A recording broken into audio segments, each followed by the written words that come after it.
दोस्तों साथियों, ये बरकोता झील की जो है हमारे दुर्गेश की नाव है और इसी से बैठ करके शिकार करते हैं। और हम आप जो है जिस गांव के रहने वाले हैं, हम वहां तक तो नहीं जा पाएंगे, लेकिन हम धीरे धीरे करके उधर ही चल रहे हैं। और इस कहानी का तारतम्य आपको बता दें कि बूढ़ा का समय था। अभी जो घटना हम पहले आपको बता चुके हैं, क्योंकि भारत अपने परिवार सहित गंगौली गांव अपने ससुराल पहुंच चुके थे। क्योंकि अक्सर आज से कम 75-80 साल पहले बाढ़ का प्रकोप ज़्यादा बना रहता था। जितने आसपास के गांव हैं वो ऊंचे स्थान पर होते थे और लोगों को जब बाढ़ आ जाती थी तो टॉयलेट के लिए यानी लैट्रीन के लिए, टट्टी फिरने के लिए हमको जैसे सुना है कि नाव पर बैठ करके जो ढीप वगैरह होते थे, ऊंचे स्थान होते थे, तो नाव पर ही कभी कभी बैठ करके ही लोग टट्टी फिरा करते थे। इतनी भीषण स्थिति में यहाँ कोई भी जानवर नहीं रखता था। जानवर अपने रिश्ते नातेदारी में चले जाते थे। तो दोस्तों साथियों, हुआ ये कि जब गंगौली गांव में गए तो वहाँ पर पानी का कोई ऐसा प्रकोप नहीं होता है, न बाढ़ आती है, बलुअड़ ज़मीन होती है, वहाँ की फसल दूसरी होती थी। अचानक एक दिन उनके ससुर बदलू थे। मोहल्ले के लोग बैठे हुए थे, शाम का समय था, बातचीत कर रहे थे कि भैया हो, पूछा आसपास लोगों से, जितने मोहल्ले के लोगों से, भैया किसी के पास गाजर का बिया तो नहीं है। आपको और बता दें साथियों, 70-80 साल पहले एक दूसरे के यहाँ ये बीज मांग करके आम चल जाता था, लेकिन आज जो है 2024 के आसपास किसी के घर में अगर बीज है तो शायद ही कोई व्यवहार में दे दे, अन्यथा वो हर वक्त बगैर पैसे के कहीं कुछ नहीं करते हैं। तो किसी ने कहा भैया हमें तो वो दिया है, किसी ने कहा भैया आपकी हम वो नहीं पाए, मेरे पास भी नहीं था। तो ये मोहद्दीपुर यहाँ से जो 2-3 मील दूर है, अपने ससुराल में थे, ससुर की बात सुन रहे थे और सुनते सुनते उन्होंने कहा कि दादा हमारे घर में तो रखा है। तो कहा रे बेटा तुम्हारे घर में तो रखा है। उनके ससुर बोले अगर तुम वहाँ जाओगे तो कितना बाढ़ का पानी है। जैसे अभी हमने आपको छोटा सा एक ब्रिज दिखाया, पुल दिखाया, उस समय ये ब्रिज नहीं है, अभी तो 25-30 साल पहले ही ये ब्रिज यहाँ बना होगा। क्यों भैया, क्या साल? ऐसे 25-30 साल हो चुके। तो ये अभी ये जो ब्रिज है वो 25-30 साल पहले बना, और 25-30 साल पहले इसके पहले यहाँ नाव कभी कभी बरसात में लग जाती थी, बूढ़ा में लग जाती थी, तो जिनको बहुत ज़रूरी होता था तो वो बैठ करके इधर से उधर आ जाया करते थे। ऐसी सिचुएशन में उनके ससुर मना किए, लेकिन होता यह है कि लोग कहते हैं कि ससुराल जो है सुक्की खान। ज़्यादातर लोग चाहे अपने माँ बाप की बात को इनकार कर दें, लेकिन सास ससुर या साले की बात को इनकार नहीं करते। क्यों दुर्गेश, हम गलत तो नहीं कह रहे हैं? सही है। तो दोस्तों साथियों, आप ये जो है बरकोता झील का चित्रण देख रहे हैं और हम घटना की फिर ओर चलते हैं। तमाम लोगों के समझाने बुझाने के बावजूद भारत जो पासी थे वो माने नहीं और अपने घर यही मोहद्दीपुर आने के लिए, जिस हम झील से चल रहे हैं, यहाँ पर पानी काफ़ी भरा हुआ था, लेकिन वो रोज़ आते जाते थे। और यहाँ के लोग ज़्यादातर जो नहरों के किनारे होते हैं, झीलों के किनारे होते हैं, लोग ज़्यादातर तैरना आता है उनको। तो उनको ये विश्वास था कि चाहे जितनी लंबी चौड़ी झील हो, कहीं कहीं हम तैर करके निकल जाएंगे और बीज ला करके हम अपने ससुर को दे देंगे। तो दोस्तों साथियों, हुआ ये, दोस्तों साथियों, आप ये यहाँ पर जंगली जीव, जिनको हम यहाँ पर सियार बोलते हैं और सरगाल भी बोला जाता है, और कई शब्दों से इनको बोला जाता है, उनकी आवाज़ आप सुन रहे हैं। क्योंकि पानी का किनारा है, सियार है, लोमड़ी है, इस तरह के और जंगली जीव जो है यहाँ पनपते रहते हैं। तो दोस्तों साथी, न मानते हुए भारत जो है अपने गांव से चलते हैं और यहीं मुश्किल से 2-3 फरलांग की दूरी पर सिकंदरपुर गांव है और ये सैलाब का पानी सिकंदरपुर तक फैल जाता था। वहाँ से मझाते हुए रास्ता देखते हुए अंदाज में आते हैं और जैसे ही ये बरकोता की जो मेन झील है, जहाँ मेन गहराई है, वो तैरते हुए क्रॉस करते हैं और पानी चारों तरफ, मतलब जिधर देखो मीलों, कई मील, कई कोस पानी ही पानी नजर आ रहा था।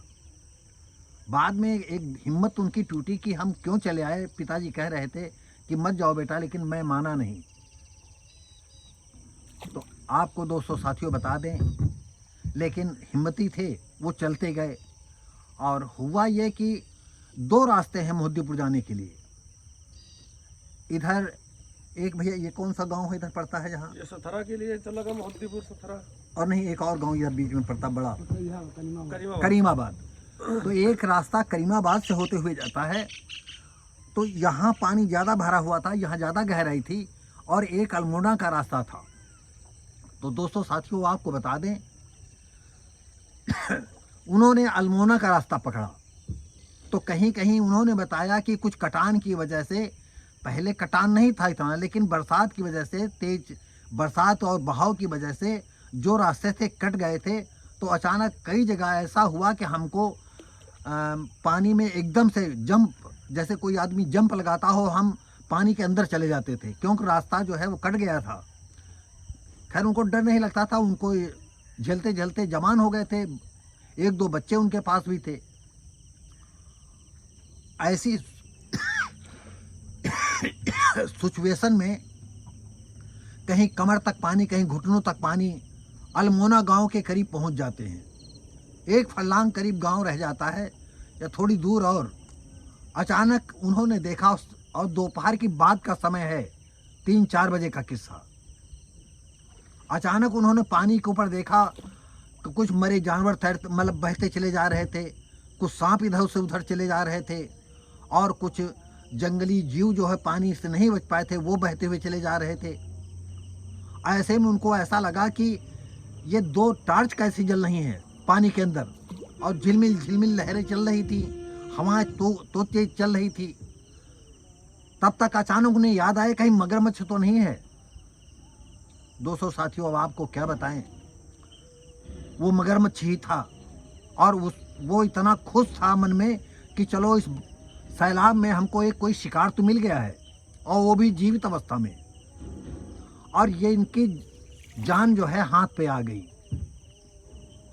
अब ये क्या करते, ये किसी तरह भागने का प्रयास किया, लेकिन चारों तरफ पानी ही पानी भरा था। तो उनको एक गूलर का पेड़ मिला और किसी तरह से वो एक गूलर के पेड़ पर चढ़े ही थे, तब तक मगरमच्छ उस पेड़ के पास आ गया। और पेड़ कोई बहुत बड़ा नहीं था, मुश्किल से 2 या 3 साल का पेड़ था। उस पर जा बैठे, लेकिन मगरमच्छ जो है उस पेड़ के चारों तरफ चक्कर लगा रहा था और पेड़ को अपने दांतों से कटकटाता था। मतलब ऐसा लगता था जैसे वो जानता हो कि अगर हम इस पेड़ के तने को हिला देंगे तो ये जो है आम के पके फल की तरह नीचे गिर जाएंगे।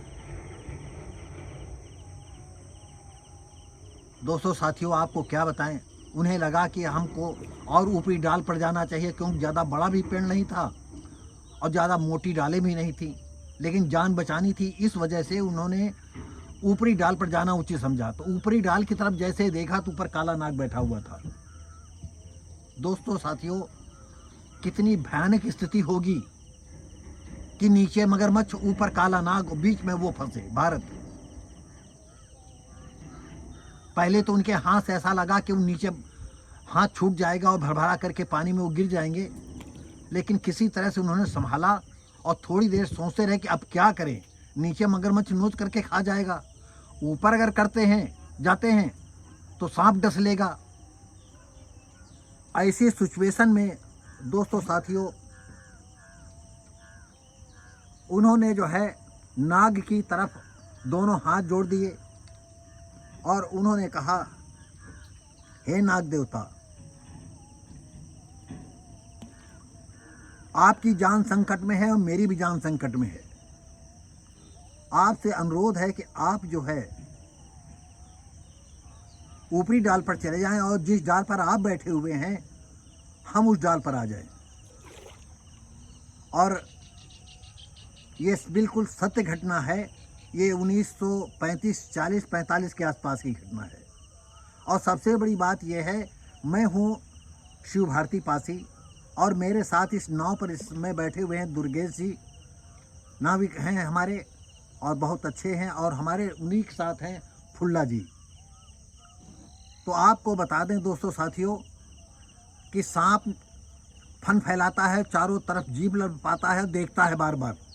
ये डर जाते हैं कि कहीं ऐसा तो नहीं अटैक कर दे, लेकिन दोस्तों साथियों वो अटैक नहीं करता है और दूसरी डाल पर वो जा करके सरक करके बैठ जाता है। ये क्या करते हैं, धीरे धीरे हिम्मत बनाते हैं और जिस डाल पर सांप बैठा हुआ था उसी जा करके बैठ जाते हैं।